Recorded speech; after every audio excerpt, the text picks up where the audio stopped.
healthy living with Intermountain Healthcare. All right, if your dream is to jump on a trampoline again after you've had a baby, you might need to see a urologist. We've got Haley Summerhays here. She's with Intermountain Healthcare. You're a nurse practitioner at Riverton Hospital. That's right. It is great to have you here. Thanks for having me. You know, a lot of people, they hear urologist and they think, oh, men see urologists. Women need to see urologists. Absolutely. Why? Let's talk about a little bit of the background. What happens to our bladders, especially after a baby? Well, after you have a baby, or even, just being pregnant, and even if you end up with a C-section, your pelvic floor muscles can be really stretched out, and you may need to see a urologist because you're having trouble controlling your urine.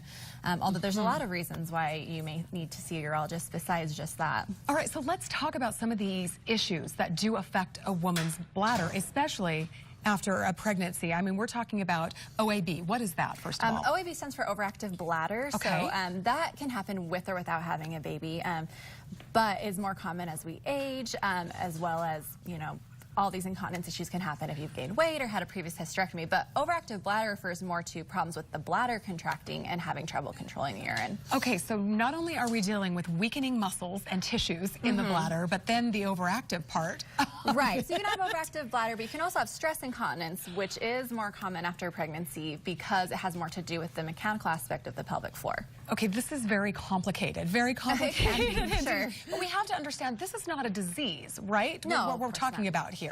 No, it's something that can be treated in a variety of ways, which is why we recommend seeing your doctor if you're having problems. Okay, so that brings in the other factor, is the embarrassment factor. You're thinking, I have problems with my bladder, and that's embarrassing. You don't want to go into a doctor. Do you see that quite often? Yeah, a lot. And a lot of women will wait years before they come and see us because they are embarrassed. But these are things we talk about every day, all day. So to us, it's not a big deal to be talking about these sensitive issues at all. And how prevalent is it? How many women? I don't have an exact number, and I think it kind of depends. It's hard to put your finger on because women don't always report these problems, and because there's a lot of crossover between overactive bladder and stress incontinence, it's hard to get the number right. It is. I mean, we're talking maybe a third of the population could be affected with this, Yeah, could be having right? some type of problem with their pelvic floor, which includes a few other issues. All right, so where are those pelvic floor muscles that we're talking about within the body? They form kind of a sling underneath your body, and the way I always describe it, if you think of it as a continuation of your abdominal muscles or your back muscles that just wrap around the bottom of your body. Okay. And they're about 3 layers thick, so they're pretty complicated, and this picture doesn't really even do it justice. It's a complex network, and if you think about it, we're walking around all day, there's a ton of pressure on that pelvic floor, and its main function is to help control our urination, but also to support those organs. All right, so let's talk about those risk factors again. What makes us susceptible to some of these issues with our bladder? So childbirth is one for stress incontinence, and multiple births as well.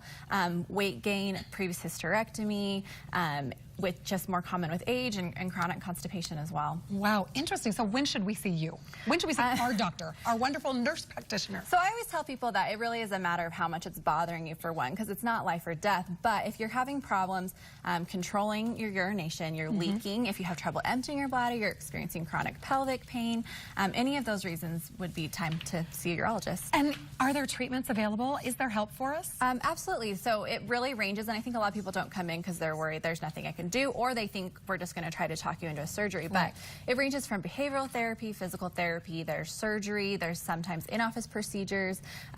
So there's a lot of options for people. Are there exercises we could do? There are exercises, yeah. So everyone's heard of Kegel exercises, which I find that most people don't know how to access those muscles. It's really hard, which is why we often do recommend physical therapy to figure that out. But there are some other ways to try to control it when you're exercising. So we always tell people, try to exhale before you do your exercise. That takes pressure off your pelvic floor. Great tip. Haley, thank you for being here. You know what? We're going to take the embarrassment factor out. We all have these issues, especially after babies. Now, once we've had those beautiful babies, how do we keep them safe? We have a wonderful couple guests coming up next. This is Intermountain Healthcare right here, and their website.